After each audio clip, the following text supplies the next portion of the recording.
फजील जी हमारे साथ जुड़े हुए हैं। फजील जी, आपसे जानना चाहूंगी, देखिए आप तो राजनीतिक विश्लेषक है और क्योंकि हम सभी विश्लेषण कर रहे हैं कि आखिर ये हो कैसे गया, और इस बार हरियाणा में परिवर्तन की उम्मीद लग रही थी लेकिन जनता का समर्थन बीजेपी को मिला है। हालांकि ये डिफरेंस जो है 7 सीटों का काफी ज्यादा तो नहीं है, लेकिन देखिए बीजेपी जीत तो जरूर गई है। आखिर आपसे समझना चाहूंगी, बीजेपी को आखिर क्या ऐसी उनके हाथ स्ट्रेटेजी लगी हुई है कि हारी हुई बाजी को भी वो तमाम राज्यों में जीत जाते हैं, नॉन जाट वोटर्स उनसे छिटके, लेकिन बावजूद इसके आखिरकार रिजल्ट उनके पक्ष में आया। फजील जी।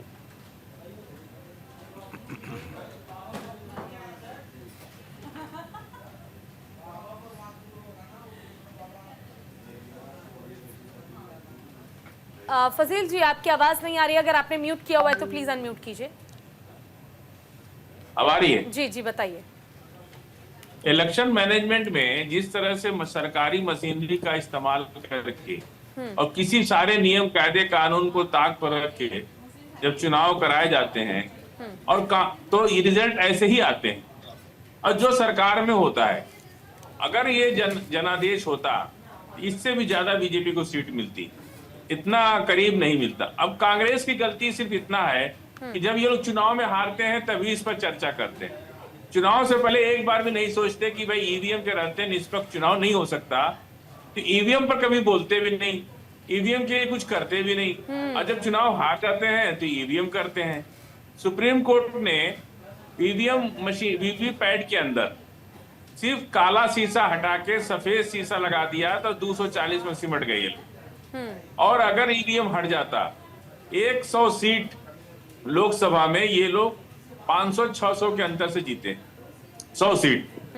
तो जिस तरह से कांग्रेस लड़ते लड़ते आखिर में चूक जाती है, उसी तरह से हरियाणा के अंदर भी ओवर कॉन्फिडेंस और ये सोचे बिना कि ईवीएम उनका सबसे बड़ा, आखिर इतना ईवीएम जनता जब कह रही आप बैलेट से करा लीजिए, चुनाव बैलेट से करा के दिखा लीजिए, जब इतना जनादेश आपको मिल रहा है तो क्यों डर रहे हैं बैलेट से? आखिर जनादेश आपके साथ है तो आप छोड़िए दुनिया की बात, आप बैलेट से करा लीजिए और इससे ज्यादा सीट जीत के आइए। हमको तो उम्मीद है कि 90 में 80 सीट ये जीत गए होते अगर बैलेट से होता, तो बीजेपी जीत गई होती। तो बीजेपी को अगर इतना कॉन्फिडेंस है अपने ऊपर कि हमने जनादेश से प्राप्त कर लिया है, तो आप बैलेट से कराओ चुनाव। जनता वो भी सब मुंह बंद हो जाएगा सबका कि भाई चलो अब तो बैलेट से हो गया। तो ये सब धांधली है और चुनाव को मैनिपुलेशन किया जा रहा है।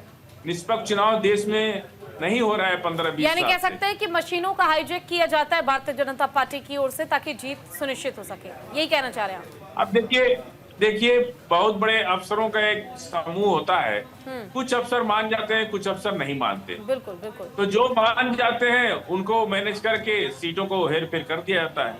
कुछ अफसर होते हैं जो अपने संविधान के प्रति वफादार होते हैं, देश के प्रति वफादार होते हैं, वो इन लोगों की बात नहीं मानते। वहां कांग्रेस जीत के आ गई। और जहां पे जो भाजपा की नौकरी कर रहे, जो देश की नौकरी नहीं कर रहे, कुछ अफसर इस देश में ऐसे हो गए हैं जो भाजपा की नौकरी कर रहे हैं, और कुछ अफसर ऐसे जो देश की नौकरी कर रहे हैं। तो जो देश की नौकरी कर रहे हैं वो जनता के जनादेश को खड़ा करके और उनको निष्पक्ष चुनाव करा रहे हैं, वहां कांग्रेस जीत रही है। और जो लोग भाजपा की नौकरी कर रहे हैं वो भाजपा के लिए अपनी पूरी नौकरी में, चाहे कोई उनको कुछ अपमानित करे, तिरस्कार करे, कोई गालियां दे, उससे उनको फर्क नहीं पड़ता।